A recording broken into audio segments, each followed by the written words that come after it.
I'd like to welcome Dr. Danielle King to the SRUW meeting today as our speaker.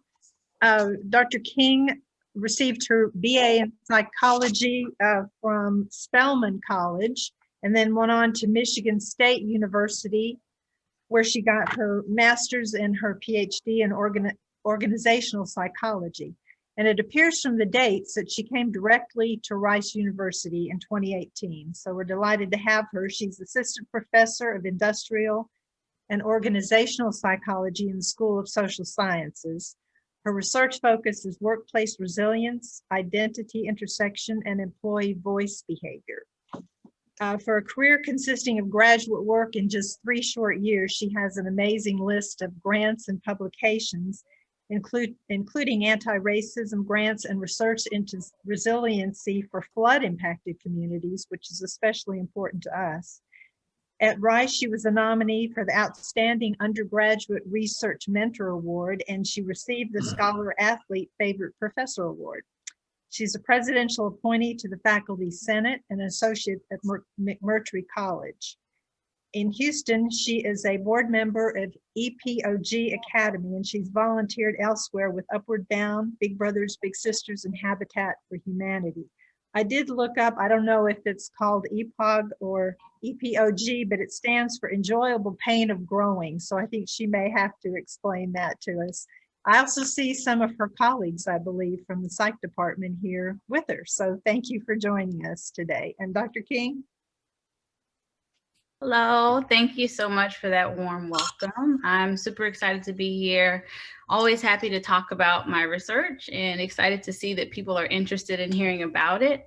So I will get started. I'll share my screen here. Can you all see it? Okay. Okay. So the title of the talk is Race, Gender, Resilience, and Voice, and those reflect different buckets of just topics that I'm really interested in and that I've done some work in. So today I'd like to first share with you guys a bit about my research lab here, which is called the Working Resilience Lab. I'm in industrial and organizational psychology, so I focus on human behavior in the workplace, and my last name is King, so that's my corny little play on words with Working Resilience Lab. And resilience is really the foundation that I use to connect those different areas like gender, race, and voice. And I'd like to talk with you guys today about how things have shifted in looking at a topic like resilience with all that we've experienced in 2020 and how that might look going forward. And specifically, I'll share about a current project addressing the racism pandemic and things that we're experiencing. And then I'll end by just sharing some ongoing projects, some future work that I'm excited to dive into. So overall, my lab is called the Working Resilience Lab, and it focuses on understanding with the hope of positively influencing resilience for employees, teams, organizations, and communities more broadly. So in that lab, we try to, collect different types of data. So we do conduct experiments. We also engage in field research. So we go out to organizations and survey and interview employees. We do collect longitudinal data. So we're interested in, the different types of resilience and adversities we face across the lifespan, and also multi-source data. So looking at not only our perception of our resilience, but maybe how others see us and those types of things. One thing I'm excited about that we're getting into more is physiological measurement. So we're getting at, things like heart rate variability and sleep and exercise, and how does that relate to resilience? So we bought these cool devices that I'm in the process of learning how to use that can measure physiological indicators of adversity and resilience, in addition to collecting, psychological reports about these concepts. And we also collect quantitative data, so those numbers, and then qualitative data. So I really like hearing people's detailed experiences and stories about overcoming adversity. And finally, we look at workplace resilience. So we do focus on things in the organization, but we are aware that, our work experiences can spill over and influence home experiences and vice versa. So we do look at things outside just the organizational context. And so resilience is a topic that spans, across different disciplines. As was mentioned in the introduction, I'm doing some work with people over in engineering here, and they look at flood resilience, and I'm looking at the people side. So we've been able to collaborate. A lot of the research to date has looked at, children and resilience in clinical populations related to post-traumatic stress disorder after, deployment. And so in the workplace, when I talk about resilience, I'm really interested in continual goal pursuit. So us persisting and continuing to try and achieve those goals that we really care about despite adversity. So despite things happening that maybe make goal pursuit even harder and more challenging for us. And I think that there are, important behavioral dimensions to that. So the things that we do, but I also care about affective elements. So not only do people keep on going, but how do they feel? How are they, how is their well-being during that resilience process? I think both are very important. And so, like I said, in the resilience domain, I connect that to some of the other things that I'm interested in, like voice. And so when I say voice, I mean employees speaking up with ideas and suggestion for change, which we know is important for organizations to adapt, to grow, to learn, to survive, right? And so one of the studies that I did for my master's thesis actually was about resilience in the voice process. So employees giving ideas that are shot down in a sense, right? So you get a no, you're told that, we're not going to implement that idea.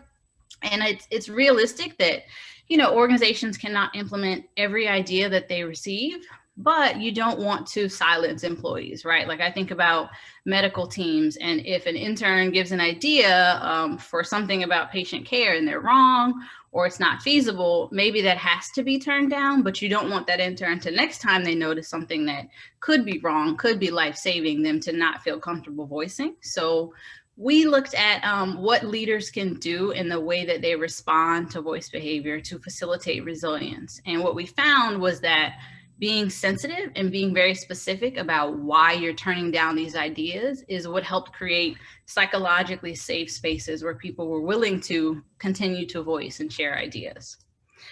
And a current project that I have going on is about team voice and resilience. So looking at voice as a climate. So is this the type of place, the type of organization where people feel comfortable sharing ideas and suggestions?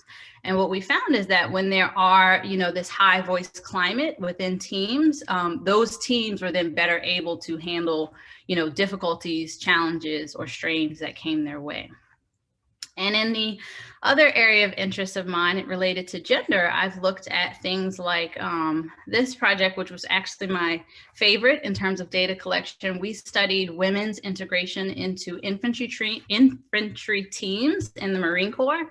My dad is in the Marine Corps, so I'm personally interested in this, of course, as a woman too. And I know that, there are a lot of cultural constraints and norms and pressures being in the military and also being a woman in that space. And so what we studied with this project, we flew around to different military bases and we studied team processes of, all male teams and then teams where there was a woman integrated into those teams. And we looked at, their communication processes. We looked at voice as well. So women giving ideas, we put them through these different training exercises and we assessed, how quickly they were able to complete these challenges. And when women spoke up and gave ideas about how to complete these, military tasks, did leaders listen? Did they integrate those ideas? And what we found was that, as complexity increased in these tasks, integrating the woman's voice became more and more valuable and important, and that leaders'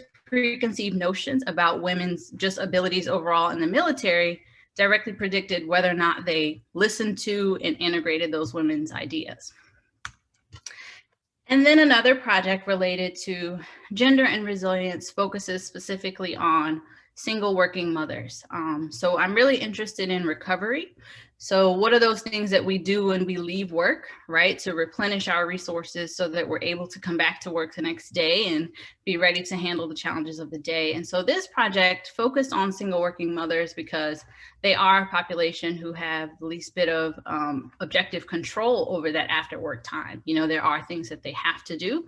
There are people they have to take care of. And so we looked at that perceived control and found that that directly related to, you know, choices about recovery experiences. So the less people feel like they have control over their after work time, the least likely they are to engage in helpful health behaviors like exercise or, you know, abstaining from drinking too much or eating correctly or, you know, eating those healthy things. So that was an interesting project where we think there should be more research on single working mothers within this organizational sphere. And so in thinking about resilience in 2020, a lot of things have changed, right, for all of us. And there are two simultaneous pandemics, two large-scale effects that people are continuously managing and trying to overcome. And this is a unique context for the resilience domain, because a lot of times what we do in the literature is we study, you know, past adversity, something that has ended, and then we look at, you know, how are they doing now? But we're not post any of these things, right? We're not post COVID. It's still an ongoing pandemic. We're not post racism. This is something that people still face and have to manage every day. And so I'm interested in understanding how can we support employees. And so two of the things that we've started to work on, and Rice has been very supportive and given us grants to study. One of them is job seekers. So in understanding that, you know, unemployment is very high right now, resilience in the job search process is very important, because, you know, you get a lot of no's, you sometimes don't hear back at all for weeks at a time, and you have these stressors about, you know, providing for your family, about just lack of structure in your day, lack of identity, feeling like, you know, you are contributing to society. So we're currently, we're starting data collection this semester to look at job seekers and what we can do to support their resilience in this process. And the second project here is about human service employees. So we are interested, again, in, you know, during this pandemic, during COVID-19, what can companies do, right? They can't take COVID out of the equation. And so for this one, we studied teachers and nurses. So teachers having to sometimes initially not go into work anymore, right? And nurses always continuously having to be at work, but their caseloads, of course, being increased by a lot. And so we were interested in understanding, you know, are there differences? What can employees or organizations do? And what we've found so far with that second project and that data we collected last semester is that, again, related to that, you know, voice resilience project, is that communication. So organizations explaining procedurally the decisions and changes they're making due to COVID-19 helped employees feel less overloaded at work. So it wasn't that, you know, giving them less work is what created effects, but really employees feeling like, you know, their companies are taking time to explain to them what do they know, you know, why are they making certain changes and decisions. That directly affected employees' overload, which then predicted burnout, which is something we want to avoid with our teachers and nurses right now. And then addressing that second pandemic about racism, which has come to not a new experience, but something that has come to the forefront in conversations much more often in, you know, 2020 and beyond, where it's more common to talk about these things in the workplace. Some of the work that we've done looks at calling in Black, is what we call this phenomenon. And we published a paper back in 2017 about calling in Black. And what that means is, you know, watching in the media, watching in the news, Black people who share an identity with you, murdered, killed, brutalized, and then being expected to go to work, right, and perform normally. And one of the conversations we saw that was missing was the vicarious trauma that can create for Black employees. So it's not just like, oh, that's not me in the media, so it doesn't affect me. We saw that there were, you know, people who were grieving, who were frustrated, who were bothered, of course, by these things that they would see, but then they would get into organizations, and especially back in 2017, this wasn't something that was often talked about as much in the workplace. So we, wrote this paper theorizing that sometimes Black employees might feel the need to call in Black to say, I need today. Like, I can't come in and act like everything is normal because it's not. And I'm scared, I'm fearful, I'm frustrated, And so in 2020, we wrote an updated paper called From Calling in Black to Calling for Anti-Racism Resources. And that paper talked about, the need to potentially call in Black is rooted in the idea that I can't get the coping resources that I need in this workplace. That's why I don't want to come there today. I want to stay home.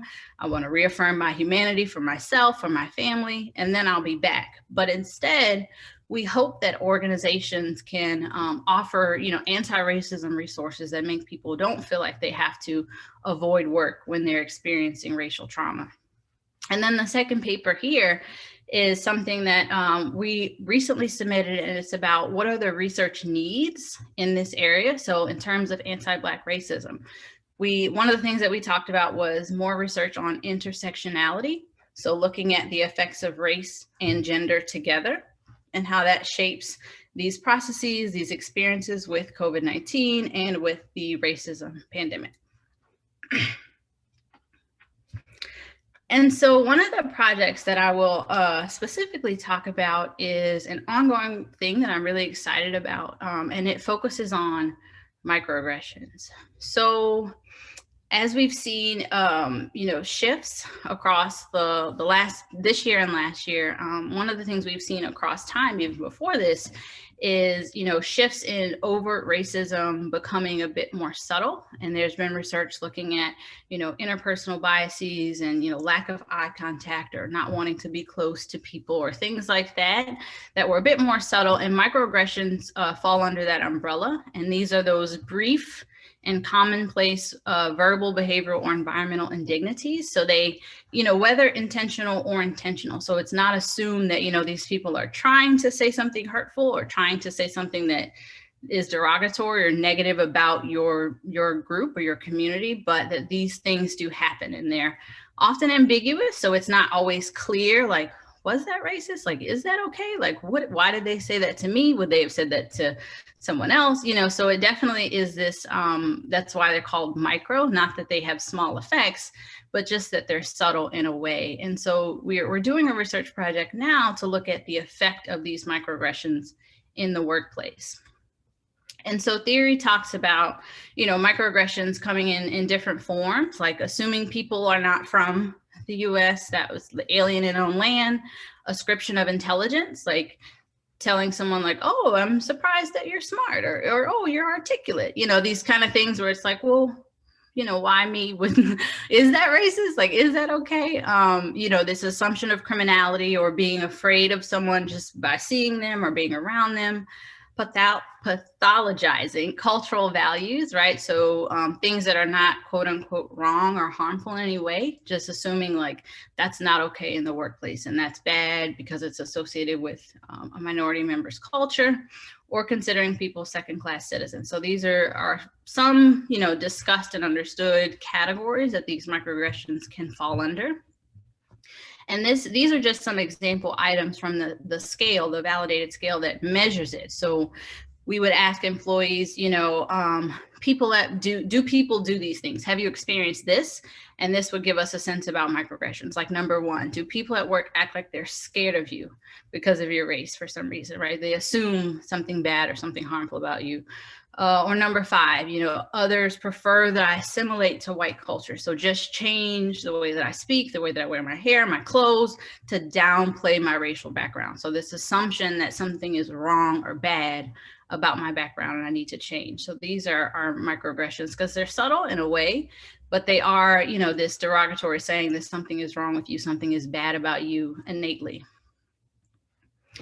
And what we know, and just, for this research, of course, we review the literature, we see what's out there.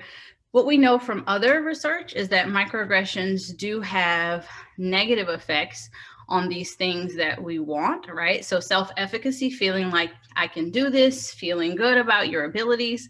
Microaggressions deplete, so it can be internalized by the person. It can deplete their self-efficacy. It reduces job satisfaction. And it even harms these physiological things that I talked about, like people's ability at the end of the night to just let go, right? To just sleep. So the quality and quantity of sleep has been affected by these experiences of microaggression during the day. And then it has positive effects on these things that we don't want, right? So it increases negative affects, so just negative emotions like anger, anxiety, stress, mistrust, understandably, right? If you're like, I think people here have just negative assumptions about me and they're saying these things in subtle ways. It's also been positively related to somatic symptoms like headaches, and then of course, depression as well, and reducing well-being. So this is the so what question, right? It's like, yeah, these might be subtle, they might be ambiguous, but we know that they are affecting people's life satisfaction and everyday lived experiences. So that's why we want to probe this some more and better understand, what can be done and why this is the case. So the project that we're doing really seeks to understand this process so we can inform organizations too and employees. So we are studying Black employee experiences with microaggression. So there isn't a lot of research about this in the workplace. And that's a unique context because you may not, as an employee who might be experiencing microaggressions, you may not have an option to remove yourself from conversations with someone who's an office mate or a boss. And then in the workplace, there are these expectations about things you can and cannot do and cannot say. And so it's a pretty strong, cultural context. So we want to understand what are these microaggressions that are happening, and also why are they so harmful? So what are they doing to Black employees? And so that's where these, uncovering the cognitive interference and depletion mechanisms is what we're doing. So we're really looking at, experiencing these affects things like burnout, job satisfaction, but why? What does it do? What's the issue? So we can really interrogate this full process. So we, so far, have surveyed 442 Black full-time US employees. And recruiting was fun. We tried all kinds of things. We did radio ads, which was my first time doing radio ads for anything. We were like, be in our study. And we did like newspaper advertisements. We posted, this was pre-COVID, we posted flyers around communities. In person, we, emailed professional listservs and Black interest groups, and then snowball sampling. So trying to establish that trust among the researcher and research community by getting people to recommend others they know to be in our study. And we collected quantitative data, so just like that microaggression scale I showed, but also qualitative. So we asked people, tell us about a time you experienced a microaggression. Like, what's the most vivid example you can think of? And then we also asked them, did you report that to someone? Why or why not? And then if you did, what kind of response did you get? And so interestingly, we did find that, experiencing these microaggressions positively related to those cognitive interference and depletion things I talked about. So co-rumination, which is I have to discuss and debrief and talk about this with my coworkers. Rumination itself is when we can't get something out of our heads and we replay it and we think about it, right? And that's the individual. Co-rumination is social. So it's like, with my coworkers, I'm going to ask them, I'm going to tell them what happened. And we especially thought this might happen because racial microaggressions can be ambiguous, right? You're not sure if it's racist, if it's bad, if they meant harm. And so maybe, co-rumination is one of the things that people engage in to help them process and understand what happened and why this happened to them. But it is distracting, right? It's time that we're not invested in our work, in our self-development. It's resources going to something that's not really helping us. Yeah, it's helpful to talk it out, but it is depleting and distracting, right? And then racism-related vigilance was the other thing we saw microaggressions affected. And this vigilance means I have to be on guard. Like, I don't feel psychologically safe here. My antenna is going to be up anytime somebody brings up, potentially starts talking about race, or that person comes to talk to me, like I'm on edge, right? I feel on guard. And so microaggressions heightened both co-rumination and race-related vigilance, which are protective, right? If we know something is potentially harmful, we are going to be on guard, understandably, but being on guard all the time is depleting. And so we did find that co-rumination was a form of coping. So once people more often talk this out, these experiences with employees, that actually improved job satisfaction. So feeling like I had employees and other people here I could talk these things through helped my, it positively related to job satisfaction. And racism related vigilance was depleting. It had, it enhanced burnout. So people felt worn out at the end of the day, they felt depleted, and that negatively related to job satisfaction. So when I feel like I have to be on guard, I feel like this is not a safe space, I'm not happy here. And then in terms of those qualitative observations, when we asked people to describe, the experiences they'd had and reporting and responses they got, some of the trends we found was a lot of comments about hair. So Black employees shared, people come up and grab my hair like I'm at a petting zoo. They tell me my hair is unprofessional, even though this is how it grows out of my head. It's a problem.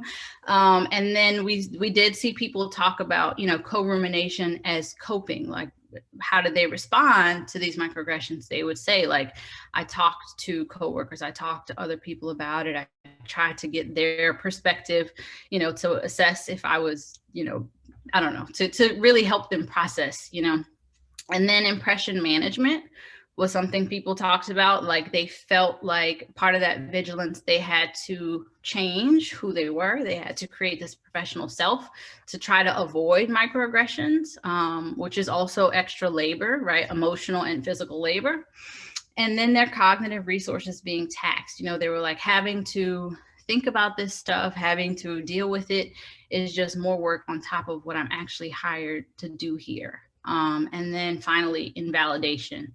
So people talked about not reporting. Most often people didn't report these experiences to anyone because they felt that, no one else would think, that was racist, that was not okay, that shouldn't have happened. They felt like these things are ambiguous, they're not overt and direct, so people would probably dismiss them, and then that would re-traumatize them, so they just didn't want to deal with that process.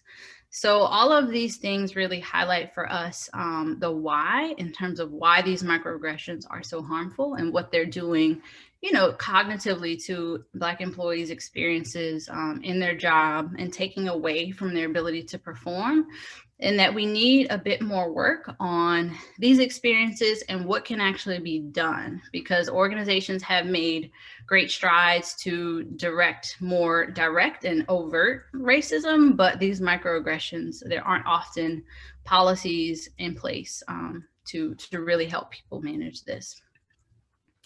And so the last thing I would like to share is some future work that I'm really excited about. And so one of those things is collective resilience, meaning, as a unit, as a group, not only individuals overcoming, but shared experiences. I'm from New Orleans originally, so I was in high school when Hurricane Katrina happened, and I saw, being from New Orleans, what it meant shifted after Hurricane Katrina, and I felt like there was a new shared identity and experience with resilience that we all had. And I saw the way that, people coming together, and I'm sure people saw that here with Hurricane Harvey, this strong, this Houston strong, and that identity being a part of what helps communities and groups really overcome together. So we're working on some things to try to understand that process and help organizations learn how they can implement that and help, collectives, units, teams within organizations to be resilient. Another project is looking at cognitive goal focus. So we are looking at the ways that people think about their goals and the parts of goals that we focus on, like what is our why and how that potentially relates to this experience of being resilient and overcoming. And the physiological resilience. So like I said, I'm literally in my house teaching myself how to use these actigraph activity watches. And we're going to start data collection this semester with shift workers. So not only, you know, we have the Soul Working Mother study where we look at after work, how do people recover their resources? We also are interested in shift workers because, you know, their schedule is not always the same. Sometimes they're working overnight. So how does that affect, you know, their sleep as a recovery mechanism if they're not sleeping at, you know, standardized times, and also their ability to engage in things like exercise. We don't see as much work on shift workers, so we'd like to do a lot more there. And then finally, I have an anti-racism grant with Drs. Joe Nelson and Mickey Hebel. I think they're here. And we are looking at anti-racism and academic advising. So really understanding, you know, graduate school is hard. It is stressful, and especially graduate school right now. So what can advisors really do to support BIPOC, so Black, Indigenous, and other people of color students, to help them feel efficacious, like they can do it, help them to feel like they fit and are welcome, and how can they enact anti-racism? We see a lot of interest in people wanting to be anti-racist, and we don't see as many maybe sets of guidelines about how to really do that, how to, in a safe and, you know, appropriate way, really support your grad students. So that's a project we're also going to collect data for this semester that we're super excited about. So with that, myself and my dog Lily, thank you for your time, and I'm happy to take any questions you guys have. Okay, I think I didn't mean to do that. We had several questions on the chat. Carol Ann, were you first about the microaggressions?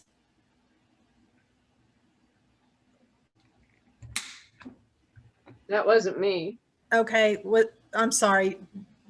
I'm having a little trouble with my chat. So if somebody had a question about that, please let me know.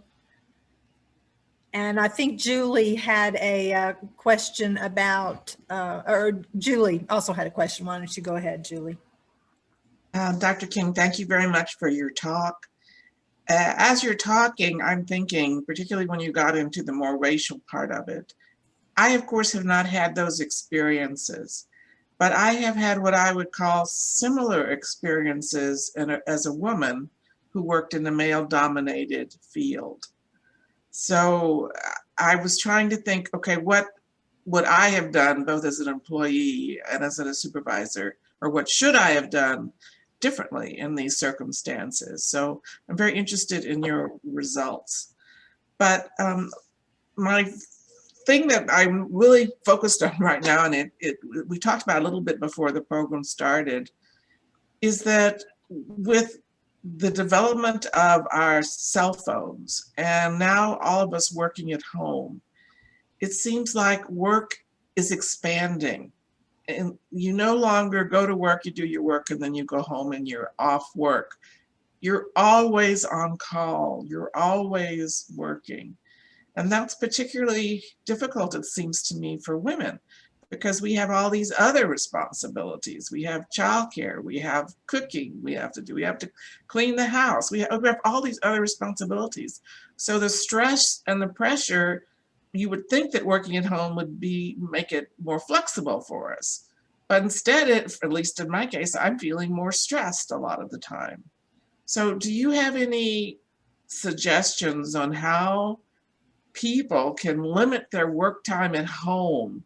And I'm very interested in this idea you're talking about where you measure somehow or other the time you're setting aside for the things you need to do, the healthy things you need to do for yourself. Would you talk about that a little bit, please? Absolutely, absolutely. And that is so very true. Like even before COVID, I think, like you said, technology has made this a thing, but now that our homes, for many of us, has also become our workspace, it's really hard to see the lines and to keep those lines sometimes. What's interesting is the concept of work recovery, right? So like how we replenish our resources so that we can recover from all the things we're expected to do at work. The concept, one of the dimensions is psychological detachment from work. So we know that it is important for employees to not always feel like they're working, right? Mentally, physically, absolutely, that is critical. Like we have to take time, whether it's creating that structure for ourselves, somehow. And I can't tell people, you know, everybody knows their job and their requirements and what they can, what autonomy we do and don't have. But as much as we can create structure and say, you know, these are the hours that I'm going to engage in a hobby. These are the hours that I'm going to work out. These are the hours that I'm going to sleep, and try and stick to that. We know from research that that is really important for people to not feel depleted the next morning when they wake up and then have to start the workday. Okay, I think Karen was the one who asked about coping resources for those calling in Black, and you, I think you addressed some of those. Karen, do you have more questions about that? Well,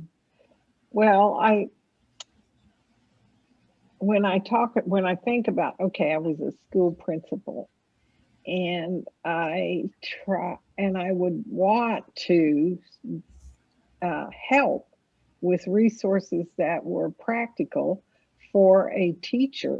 I was a high school principal, and you have 35 kids in a class, 6 classes a day, and you go home and work on grading papers, and there's so much that what kind of things could I have offered as a resource for somebody who felt like they should be calling in Black? That's a great question. So in that paper, what we talked about was, of course, there's no one size fits all, right? And so people are different and their needs are different. But what we talked about was different levels to interrogate. So individual, relational, and structural, right? So at the individual level, one resource is, you know, organizations or, you know, employees adopting a long-term view for addressing racism. So not thinking there's going to be some quick fix and, you know, let's just hire more Black people and then it's fixed, right? So that's not actually effective and doesn't help people to feel supported. Understanding that, you know, the effects that we see today have manifested and been built up over time, over long periods of time. So to actually address them and to really start to untangle and change them, you have to have this long-term view as individual employees. At the relational level, we talked about people being willing to acknowledge their own mistakes and missteps, right? So acknowledging people's experiences and saying, you know, when you cannot relate, when you don't understand, or when you might say something or have done something that was uncomfortable or inappropriate, right? And that is a resource because, like, related to the microaggressions project, part of what people look for is, you know, validation of their experiences. You don't want to feel invalidated. You don't want to feel dismissed. You want to feel heard. So relationally, people being able to say, like, you know, tell me if I do something that makes you uncomfortable. And then if people do acknowledge and tell you something that you've done or said, really being open to that and being able to acknowledge it. And then structurally, we talked about organizations really needing to assess, not just in terms of the diversity inclusion space or just culture and climate, but at every area, like what have we done that is racist, right? So in selection, in training, in recruiting, in, you know, whatever the dimensions and departments are of your organization as a school, being willing to interrogate that structurally and then address it, right? So saying, actually, maybe this is not okay what we've done for so long here, and so we need to change this process because it ignores or, you know, reinforces racism in some way, even if it was unintended. So I think that, you know, that process will look different for every person and company, but across those levels of individually, the inner work we all need to do, how we relate to people, and then also systems are all part of this anti-racism resource response. Thank Okay. you. Leslie Laredo had a question on microaggressions and gender. Leslie, would you like to ask that again? Yeah, so I was just wondering if the work that you did on microaggressions had any clear distinctions between Black women and Black men. So kind of looking at that through a gender perspective. Yeah, so I have not seen work that looked at it. And in our studies, of course, like the hair comments were often coming from Black women. So I do think there's room for an intersectional lens and understanding there are racial microaggressions, but often when we think about race, right, we think about Black men, and when we think about women, we think about white women. So there's this invisibility of Black women or people who have these multiple stigmatized identities. So our research wasn't separating the experiences among the Black employees. It was like an initial study to look at Black experiences in the workplace. But absolutely, some of those comments that were shared, we did see differences among, different gender groups within the Black community, for sure. And I think that I agree with you that that's something that we need a lot more work on. Of those 400 or so participants, how many were men and how many were women? It was a lot more women, which we do see in a lot of our psychological sciences research. I don't have the exact number in front of me, but all of our studies, we typically see that women are more likely and willing to do our surveys. So it was heavier on the women, but we did have some Black men as well. I think Patrick also had a question for you. Patrick?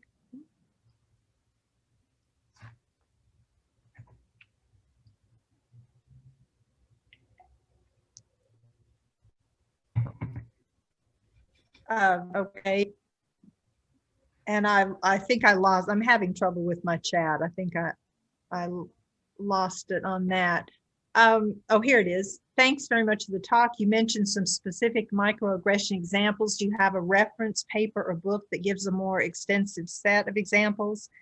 And even more important, examples that were properly addressed. I think this could be helpful for employees.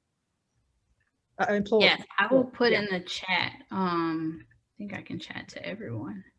The name of that scale and the reference for it. Dr. SUE, S-U-E, is one of the leading people in this field too. So he does a lot of work on these microaggressions, and he's presented some different typologies, like, how I said, like there are different theories and different forms. So yeah, Dr. SUE does a lot of work about different theories and different ways to look at microaggressions as well. So that would be something in addition to this scale to look at for types of microaggressions.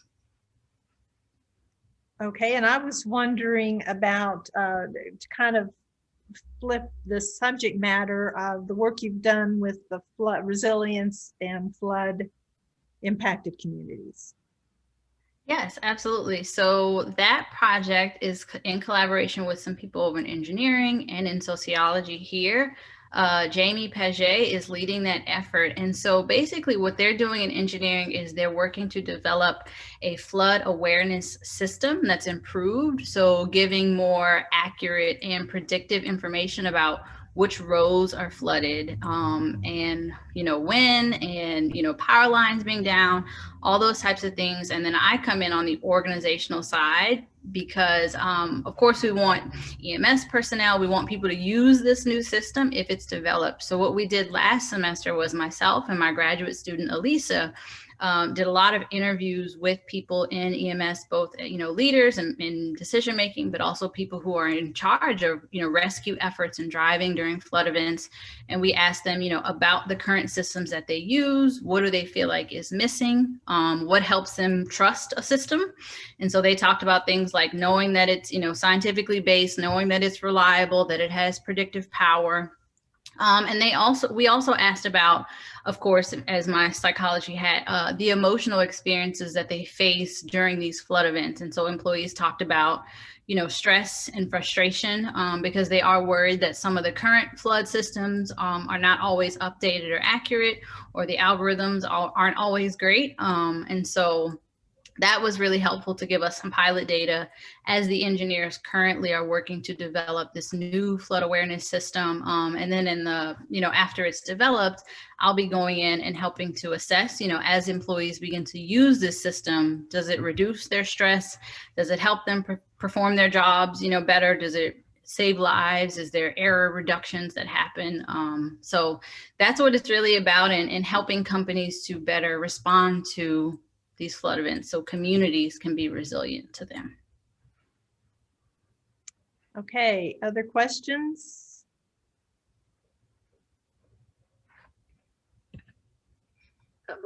I just wanted to know if you're familiar with the TV show The Rookie. I have on not ABC. watched it.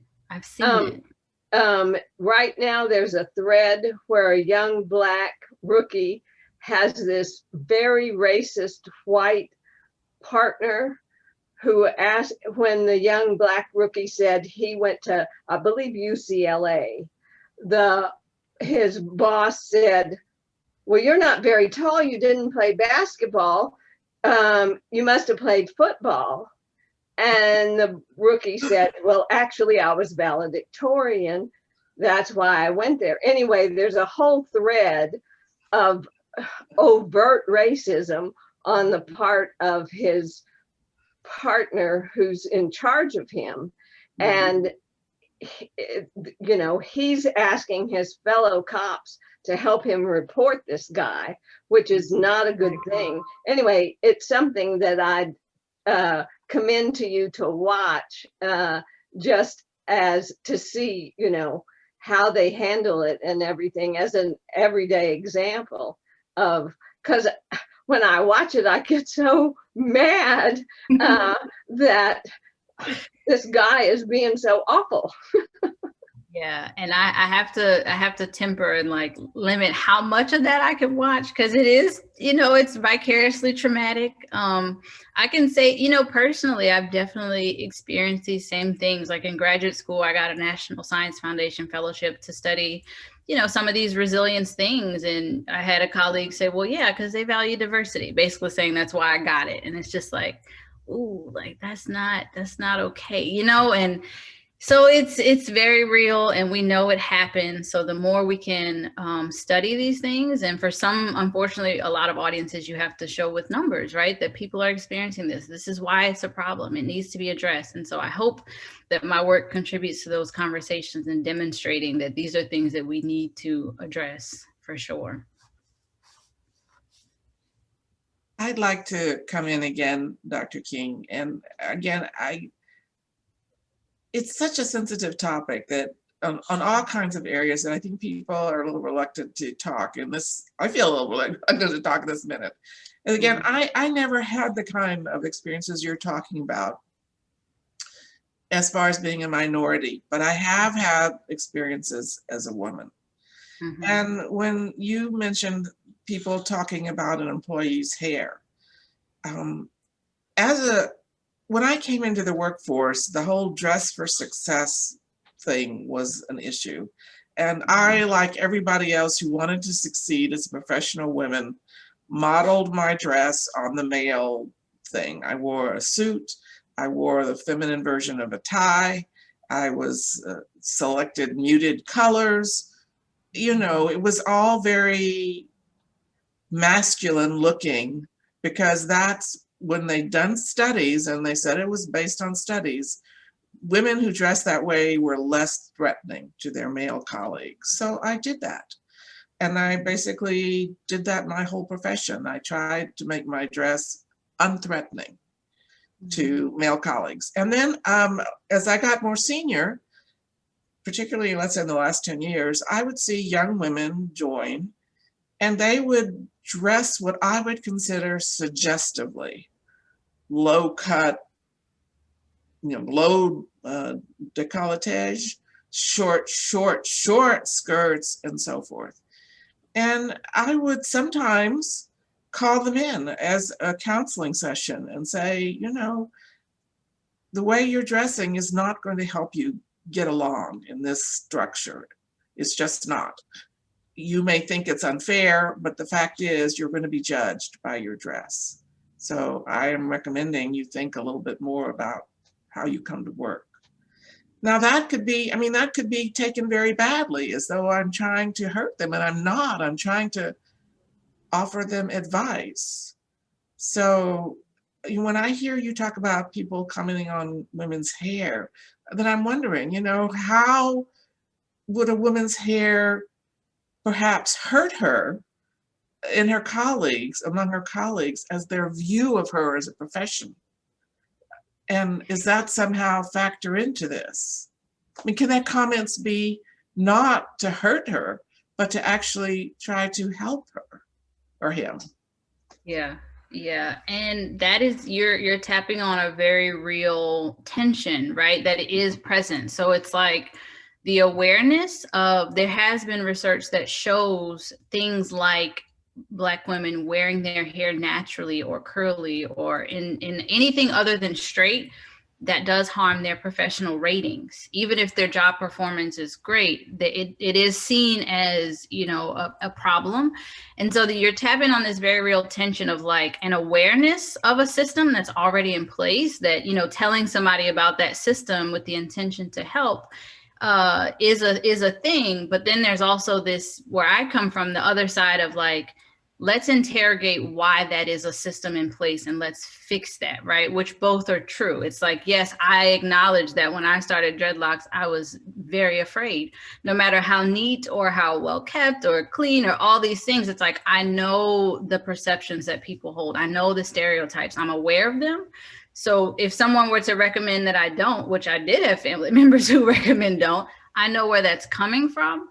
But I also understand professionalism is currently associated with norms that often have nothing to do with my ability to perform my job. So I did make a choice, like, I am going to perform, I'm going to do my job, and I'm not going to, you know, buy into the system in the ways that I can. So we all do have those choices of how we choose to navigate the system, right? And it's tough choices. It's work. It's mental backflips we have to do, like you described as women, and as I described as Black people and Black women, of when am I going to push back? When am I going to say, like, you know, that's not unprofessional. It's just my culture. It is professional, right? And so I don't have the answer of exactly what, you know, in understanding that the system is there, you know, I can't say like, just always do what you feel is right anyway, because I acknowledge that that will harm people's perceptions of you who buy into the current system. But I do encourage organizations to interrogate, what are we labeling as professional? Are we just looking at one culture? Are we looking at a dominant, you know, white culture experience and saying, if it's not this, it's professional? Or are we saying things that are, you know, not a part of our needs and performing and being an effective organization? That's what we say is unprofessional. Because asking people to, you know, for example, if you have curly hair that grows out of your head, and then you're saying you can only be professional if you pay probably a lot of money or spend a lot of effort making it straight, which is not always healthy for your hair and all that, you know, that's putting white culture as the only thing that's professional and saying you can't possibly be professional if your hair isn't straight, which is, you know, ridiculous, but very common, obviously, from your studies, commonly believed. Yeah. And it's a tax, it's a financial burden, right? To say I have to relax, I have to chemically straighten my hair, I have to straighten my hair with heat, and then if it rains, that's a problem because my curls will want to come back, because that's naturally how my hair comes out of my head. But I don't want to get these negative reactions at work. You know, I did, when I went on the job market, my hair was straightened, and I understood that that is how things needed to be. And it's unfortunate, and I wish it wasn't the case. And now I do feel that Rice has been a very supportive environment, but it is still legal in many places to discriminate against people for, you know, not hiring them or to not wanting them to work in your organization because of their hair. There's the Crown Act that people are trying to pass so that this is not legal, that you can't discriminate, you know, against people based on their hairstyle or, you know, not their hair not always just being straight, but that's not the case in every organization or in every state yet. So there's still a lot of work to be done to get clear on what are we labeling as professional. And like I said, with the systemic anti-racism, interrogate, like, why do we think that is what's professional? Is it really affecting other people's ability to do their job or my ability to do my job? Or is it just, I'm pathologizing your culture and I'm telling you that, you know, Black is bad, which is harmful. And it goes to Julie's point that women had to change the way they might have preferred to dress in order to fit in that culture. So that happens too. I think that's changed a little in terms of color, and I mean, like, you know, being able to wear colorful suits and things like that, but definitely exposing too much skin, or wearing something that's considered too short would still be deemed inappropriate. Mhm. Yep. Dr. King, do you believe that, because I have my doubts sometimes, that, for instance, if an HR organization within a company, within business, did awareness, some people don't even know they're being racist when they, well, being the principal of the school, they don't know that rubbing a kid's head is inappropriate. They think, oh, he's cute, he's a sweet young man. And I just cringe at people who just are so innocent of knowing that they're really causing harm. Do you think if there were more emphasis on creating awareness, that would help at all? I have my doubts. Yeah, your doubts are understandable. I'm an eternal optimist, so I want to say yes. But I know that racism is not just interpersonal, right? I know that there are intent. There is intent sometimes, and there are these people who are not open to changing, that awareness won't matter. But I do agree with you that there may be some people who awareness would be helpful, that it's unintentional, they don't know, they haven't had these conversations with their parents or in schools. My graduate student, Elisa, and I we were approached by EBSCO to write some kind of short teaching materials for teachers and for high school students. And so Elisa wrote one on microaggressions. And so she detailed, asking an Asian student, like, no, where are you really from? Like how that's not okay, or, the touching people's hair. And so the goal with that, and why EBSCO, I think, asked us to write that, is what you're asking about, this knowing that for some of these students, it's just they don't know, but hoping that, that is the issue, and that awareness can help people learn, like, would I be doing this to them if they were a white male? Like, would I be asking that question? Or, am I asking this or making this comment because I've made some negative assumption about their group, right? So we pose some questions for people to think about, like, before they say and do certain things. So I don't think that'll fix the issue for everyone, but I do hope, that does make a difference. Well, I'll hope along with you. Thank you. I feel like these Zoom meetings are sort of like sitting around a table, but I truly wish we could sit around a table and just have some of these conversations. Yeah. I think it would help a lot. There have been lots of comments thanking you for the talk, Dr. King. This has been very enjoyable. I'm going to put out one more chance for questions, and then I guess we should close for the day. But thank you so much for joining us today.